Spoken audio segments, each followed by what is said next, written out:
You are standing on a low hill outside the city of Targoviste in the early summer of 1462. There are 20,000 corpses on stakes in front of you in a corridor a mile long. Most of them are Turks. Some of them are still moving. The Sultan of the Ottoman Empire, Mehmed II, the man who 4 years ago took Constantinople and ended the Roman world, is on the other side of that field with 80,000 soldiers. He has just walked through your forest of the Impaled. He has turned his army around. He is going home. This is your life as Vlad III of Wallachia, the man Europe will remember as Vlad the Impaler, the man whose name will turn into the word Dracula. You are born in November of 1431 in a small house in Sighisoara, Transylvania. Your father is Vlad II, called Dracul, which means dragon, because he was inducted into the Order of the Dragon by the Holy Roman Emperor to defend Christendom against the Turks. Your name Dracula means simply son of the dragon. You will not become a dragon. You will become something the dragon was supposed to fight.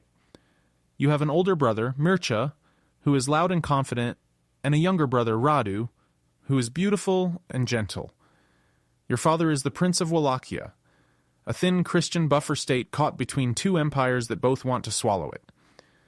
To stay alive, he has to lie to both of them. He pays tribute to the Sultan in the south. He swears loyalty to the King of Hungary in the north. Neither of them believes him. Neither of them is wrong. You are 11 years old when the Sultan stops believing him. In 1442, the Ottomans demand a guarantee. Your father is summoned to Edirne, the Ottoman capital, to swear his loyalty in person. He is told to bring his sons. He brings you and Radu. Mircea stays home. The Sultan, Murad II, locks the three of you up the moment you arrive. Your father is sent home alone to keep being a vassal. You and your 7-year-old brother are now hostages. You spend the next 6 years in Ottoman captivity. You are educated as a Turkish prince. You learn Arabic. You learn the Quran. You learn logic and philosophy and military tactics. You also learn what happens when you defy a sultan. You are beaten with sticks until your skin breaks. You are whipped on the soles of your feet so you cannot stand the next morning. You watch your little brother Radu, the beautiful one, decide it is easier to obey. He converts to Islam. He becomes the favorite of the crown prince Mehmed, the same Mehmed who will one day stand across a field of corpses from you. You do not convert. You hate them. You are 16 years old in December of 1447 when the news reaches Edirne. Your father has been ambushed and killed in a swamp by a Hungarian-backed warlord called John Hunyadi. Your older brother Mircea has been blinded with red-hot iron pokers and buried alive in a coffin in Targoviste. You are now the heir to the throne of Wallachia. You are also still a hostage. 2 months later, the Ottomans put you on a horse with a small army and send you home as their puppet. You take the throne in October of 1448. You are 17. You hold it for 2 months before the Hungarians chase you out. You flee to Moldavia and hide for 3 years. You spend the next 8 years learning how the world really works. You watch your puppet replacement bow to the boyars, the noble families of Wallachia, the same boyars who let your father be killed and your brother be buried alive. You watch the boyars switch sides every time the wind changes. You watch them eat at long tables in stone halls, in clothes worth more than peasant villages. You decide what you are going to do to them. In 1456, at the age of 25, you cross back into Wallachia at the head of an army. You kill the Hungarian-backed prince in single combat in a field outside Targoviste. You take the throne. This time it is yours. This time you intend to keep it. Your first Easter as prince is in April of 1457. You invite the boyars and their families to a feast at the palace. They come dressed in fur and silk. They eat at your table. They drink your wine.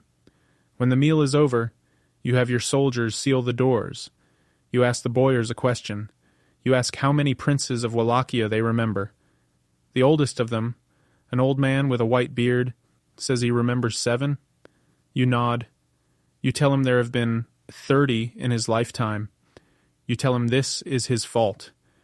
You order your soldiers to take the older men and the older women out into the courtyard. You impale them on stakes there in their festival clothes.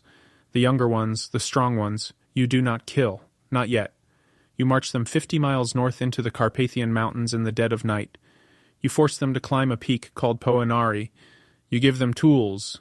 You order them to build you a castle on the cliffs there. They work in their festival clothes. The clothes rot off their bodies in the rain. The boyars and their wives and their children build your castle with their hands until they die of exhaustion or fall from the walls. The ones who survive are a different shape than they used to be. They are no longer noble. There are no more noble families in Wallachia. There is only you.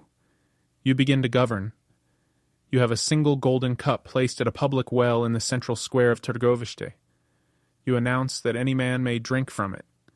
Anyone who steals it will be impaled. The cup sits there for the rest of your reign. No one touches it. You have a problem with merchants who cheat. You impale them. You have a problem with peasants who steal. You impale them. You have a problem with women who are unfaithful to their husbands. You skin them alive and impale them in the public square. You have a problem with lazy men. You invite all of the beggars and old soldiers and homeless of your kingdom to a great hall for a feast. You feed them. You wine them. You ask them if they would like never to want for anything again. They say yes. You leave the hall. You bolt the doors. You burn the building down with all of them inside. The complaints stop. Crime in your country, by every account that survives, almost stops with them. In 1459, you stop paying tribute to the Ottoman Sultan. The Sultan is now Mehmed II, your old fellow student from Edirne, the same boy who used to take your brother Radu walking in the gardens. Mehmed sends 2 ambassadors to your court to ask why. They wear turbans. They refuse to remove their turbans in your throne room. They tell you it is against their religion. You tell them you understand. You tell them you respect their faith. You order your guards to nail the turbans to their heads. You send them home. Mehmed sends a small army. You ambush it in a forest. You impale the survivors. Mehmed sends a larger army under a general named Hamza Pasha. You catch them at a place called Jurju in 1462. You impale the entire army on a row of stakes that runs for miles along the Danube. You impale Hamza Pasha on the highest stake at the center, a stake reserved by tradition for nobility. You ride home. In June of 1462, Mehmed himself crosses the Danube with 80,000 men. He brings the same army that took Constantinople. You have 30,000. You burn your own country in front of him. You poison the wells. You drive the people into the mountains. You set the fields on fire. The Ottomans march for 3 weeks through a black ash desert that used to be Wallachia. They cannot find food. Their horses begin to die. On the night of June 16th, 1462, you ride into Mehmed's camp with 7,000 men. You are dressed as a Turk. You speak fluent Turkish. You ride directly toward the Sultan's tent in the center of the camp. You miss it. You attack the wrong tent. The Grand Vizier dies. Mehmed wakes up to fire and screaming and your men cutting his bodyguards in half. You almost kill him.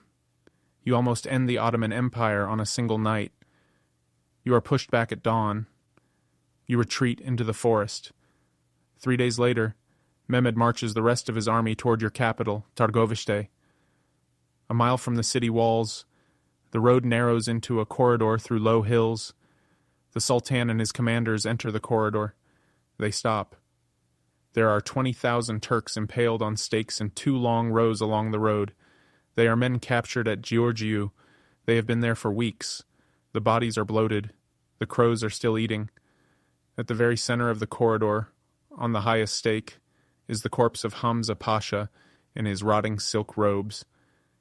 Mehmed II, the conqueror of Constantinople, stares at his own dead army for a long time. Then he turns his horse around. He tells his generals that he cannot defeat a man who would do this to his own enemies. He marches his 80,000 men back across the Danube. He goes home.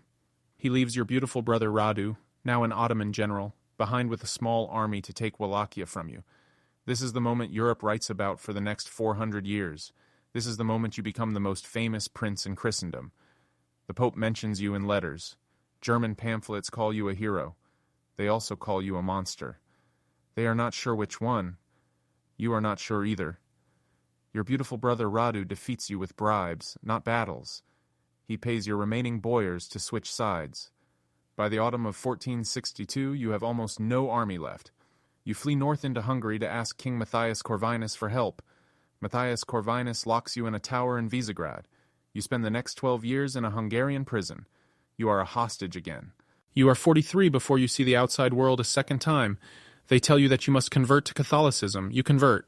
They tell you that you must marry the king's cousin. You marry her. They tell you that they want you back on the throne of Wallachia, fighting the Turks for them this time. You agree. They give you a small army, and they let you go. You retake the throne of Wallachia in November of 1476. You are 45 years old. You have been a captive for most of your life. You hold the throne for 2 months. In late December of 1476, somewhere in a forest near Bucharest, a small group of soldiers finds you alone or nearly alone. Some accounts say they were Ottomans. Some say they were Wallachian boyars who had not forgotten what you did at Easter 20 years ago. Some say it was your own bodyguard. They surround you. They kill you with swords. They cut off your head. The head is packed in honey to preserve it. It is sent to Mehmed II in Constantinople. Mehmed has it placed on a stake in the public square of his capital. Your head, on a stake, in front of the Hagia Sophia. The boy who would not bow has his head displayed by the boy who used to walk with his brother in the gardens. 400 years later, an Irish writer named Bram Stoker is looking for a name for the vampire in a book he is writing. He finds yours in an old history book. He likes the sound of it. He never visits your country. He never reads about your life. He uses your name and one detail. He turns the Prince of Stakes into a creature who cannot be killed except with one. He has no idea who you are. Most people who say your name still don't. This was your life as Vlad the Impaler.